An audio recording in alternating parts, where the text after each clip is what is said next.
Hello प्यारे बच्चों, welcome back. आज बात करते हैं पेयर ऑफ लीनियर इक्वेशंस। भाई बहुत इंपॉर्टेंट चैप्टर क्लास 10th का, जिसमें से क्वेश्चन आते हैं और मैं आज आप लोगों को ऐसा करा दूंगा फुल स्कोर। उसके बाद आपको कोई टेंशन नहीं आने वाली इस चैप्टर के अंदर। बात करते हैं इसके नाम से। उससे पहले ना चैनल सब्सक्राइब नहीं किया तो कर लो, नए हो तो भाई जरूर कर लेना और बेल आइकन प्रेस करना, ज़्यादा से ज़्यादा शेयर करना अपने दोस्तों तक, लाइक कर देना अगर बढ़िया लगेगी तो। यहाँ बात है पेयर ऑफ। पेयर ऑफ का मतलब है दो होंगे। पेयर का मतलब क्या होता है? दो होंगे। कौन होंगे दो? Linear equations. लीनियर इक्वेशन लेनी है मतलब डिग्री एक लेनी है किसी भी इक्वेशन की। इन टू वेरिएबल्स, दो वेरिएबल में इक्वेशन बनानी है। कैसी इक्वेशन? जैसे मान लिया मैंने कहा 2x plus 3y equals to 5।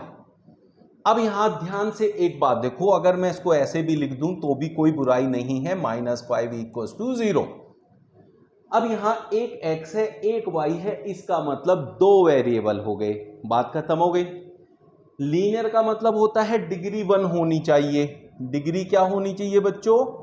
1 होनी चाहिए। डिग्री क्या होती है? Highest power of the variables. अब यहां x की पावर कितनी है? 1। y की पावर कितनी है? 1। तो इस इक्वेशन को कहेंगे linear equation in two variable. Clear?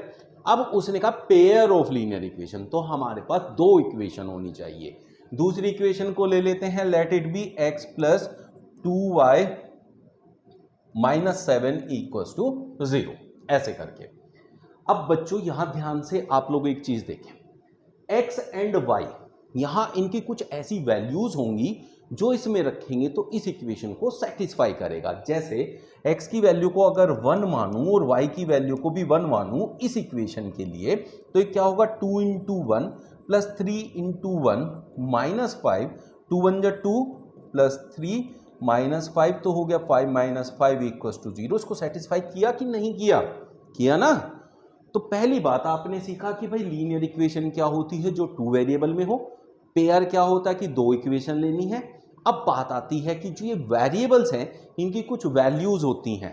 अब वो वैल्यूज आपको फाइंड करनी है, उसके दो मेथड होते हैं, लेकिन उससे पहले इसका स्टैंडर्ड फॉर्म सीख लो। इसका स्टैंडर्ड फॉर्म इन इक्वेशन का क्या बनेगा आपके लिए, जो आपको माइंड में रखना है इस चैप्टर के अंदर। एक इक्वेशन को अगर a1x plus b1y plus c equals to 0 लिया है, c1, तो दूसरे को लेना है a2x प्लस b2y और प्लस का c2 इक्वल्स टू 0।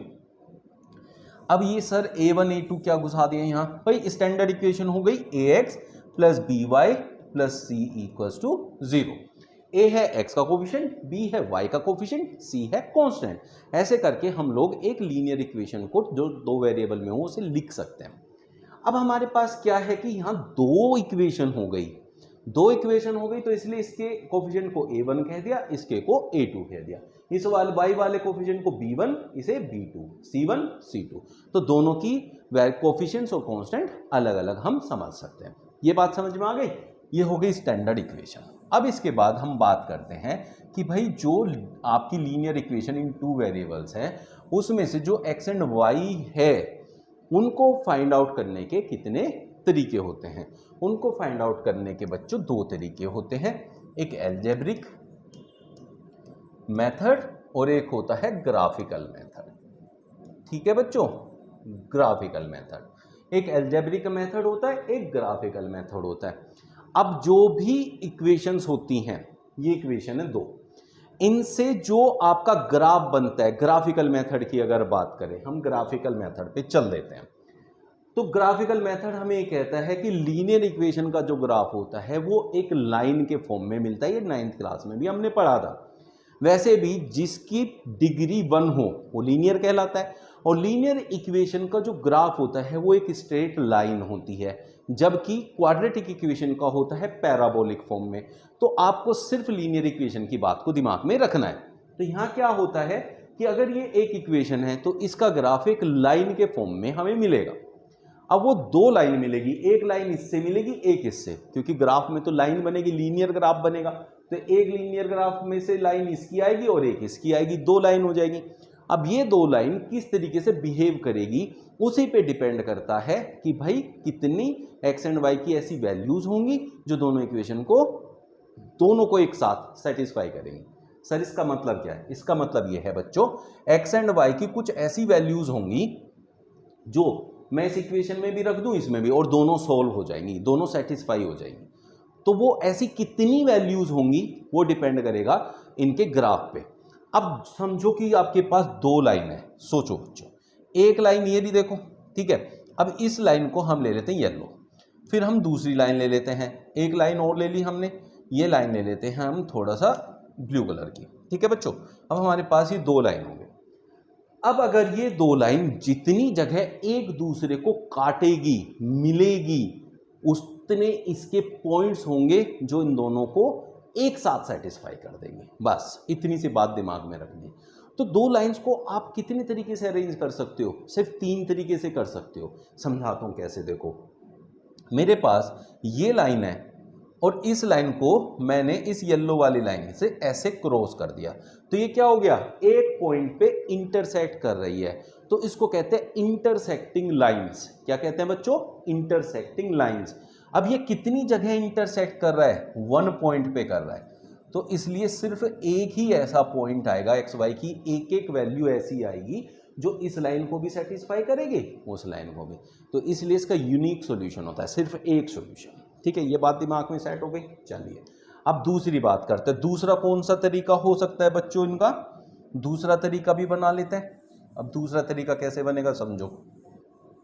देखो, अब फिर से हमने लाइन ली, ऐसे हमने एक लाइन बनाई, ठीक है, और दूसरी लाइन हम ले लेते हैं एक और, उसमें क्या करा हमने, इसको इसके ऐसे पैरेलल रख दिया, ठीक है। ये पैरेलल हो सकती है, दूसरा तरीका ये। अब हमने कहा कि भाई एक्स एंड वाई की ऐसी कितनी वैल्यूज हैं जो कि इन दोनों को कॉमनली सेटिस्फाई कर दे। तो कॉमनली कैसे सेटिस्फाई करेगी? जितने पॉइंट पे टच होगी, और पैरेलल लाइन कहीं भी टच होती नहीं है, तो इनमें होता है नो सॉल्यूशन, इनका कोई सॉल्यूशन निकल के नहीं आता। तो ये केस हो गया नो सॉल्यूशन, कोई सॉल्यूशन नहीं आएगा। अब तीसरा जो केस बनेगा बच्चों, तीसरा केस देखो, ये बड़ा इंपॉर्टेंट है। अब तीसरे केस में क्या होगा? ये ब्लू लाइन इस येलो लाइन के ऊपर आ गई, तो भाई इस केस में हम ये कह सकते हैं, ये यहाँ ये पॉइंट है, यहाँ है, यहाँ है, यहाँ है, ये जितने भी पॉइंट हैं ये एक दूसरे को सेटिस्फाई करेंगे, क्योंकि वो पॉइंट इस पे भी लाई करेगा, उस पे भी लाई करेगा। तो इसमें होते हैं इनफाइनाइट सॉल्यूशंस। कितने होते हैं? Infinite solutions. तो इसको कहते हैं कोइंसिडेंट, कोइंसिडेंट लाइंस, ठीक है बच्चों। और इसमें कितने सॉल्यूशंस होते हैं? Infinite solution. भाई ऐसे समझना है, ठीक है। जो इंटरसेक्ट कर रही थी वो सिर्फ एक पॉइंट पे कर रही थी, इसलिए उसके कितने सॉल्यूशन बनते हैं? उसका बनता है यूनिक सॉल्यूशन, एक ही सॉल्यूशन होगा। तो उसे क्या कहते हैं? उसे कहते हैं इंटरसेक्टिंग लाइंस। और तीसरा क्या था? वो था पैरेलल लाइंस। पैरेलल लाइंस कहते हैं इसको। और इसके कितने सॉल्यूशंस हैं? नो सॉल्यूशन, क्योंकि वो कहीं भी एक दूसरे को इंटरसेक्ट नहीं कर रही है। तो एक केस हमें ऐसा मिला जिसमें कोई सॉल्यूशन नहीं आएगा, दो केस ऐसे मिले जिसमें सॉल्यूशंस आएंगे। तो इसलिए जब हम ग्राफिकल मेथड पढ़ते हैं बच्चों, तो वहां आपके दो तरह के आंसर्स आते हैं। एक होता है आपका कंसिस्टेंट, एक होता है इनकंसिस्टेंट, ठीक है। Consistent, inconsistent. कंसिस्टेंट वो होते हैं जिसका कोई ना कोई सॉल्यूशन आए। तो ये तो दो केसेस में हुआ, किसमें? एक इंटरसेक्टिंग वाली में, एक कोइंसिडेंट वाली में। तो यहां दो केसेस आएंगे, ठीक है। और यहां आपका एक ही केस बनेगा, वो है पैरेलल वाला, ठीक है बच्चों। और पैरेलल वाले में क्या होता है? No solution. तो इनकंसिस्टेंट कौन होते हैं? जिसका कोई भी सॉल्यूशन नहीं होता, उसको कहते हैं इनकंसिस्टेंट। और कंसिस्टेंट वाले में होता है सॉल्यूशन। अब चाहे सॉल्यूशन एक हो चाहे बहुत सारे हो, लेकिन वो कंसिस्टेंट कहलाएगा। तो कंसिस्टेंट में कौन कौन आ गया? एक तो इंटरसेक्टिंग आ गया, और एक आ गया बच्चों कोइंसिडेंट। जो कोइंसिडेंट है उसमें बहुत सारे सॉल्यूशन आते हैं, एक लाइन पे दूसरी लाइन डिपेंड होती है, तो डिपेंडेड कंसिस्टेंट कहते हैं इसको, डिपेंडेंट कंसिस्टेंट। और इसको सिंपली कहते हैं कंसिस्टेंट, ठीक है बच्चों। तो यहां एक सॉल्यूशन होता है, यहां इनफाइनाइटली मैनी सॉल्यूशंस होते हैं, वन सॉल्यूशन और इनफाइनाइट सॉल्यूशन। अब ये बात मैंने आपको बताई कि भाई हम इनको बना सकते हैं ग्राफ बना के। जो वो लाइन मैंने अभी आपको दिखाई थी वो ग्राफ के अंदर से बनेगी किसी भी इक्वेशन की, ठीक है।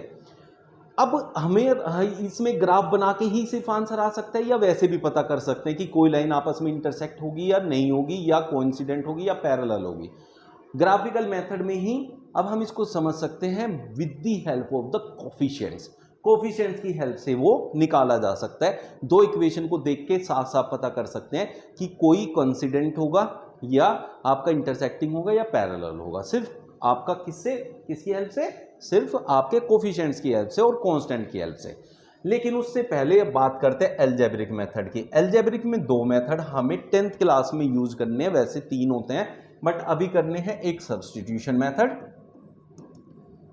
जो कि हम नेक्स्ट एक्सरसाइज में करेंगे, और एक होगा एलिमिनेशन मेथड, ठीक है बच्चों। तो algebraic method and graphical method are 2 different method जिसकी हेल्प से हम एक्स एंड वाई की वैल्यूज को फाइंड आउट करते हैं, या फिर ये कहते हैं कि कैसा इसका सॉल्यूशन होगा।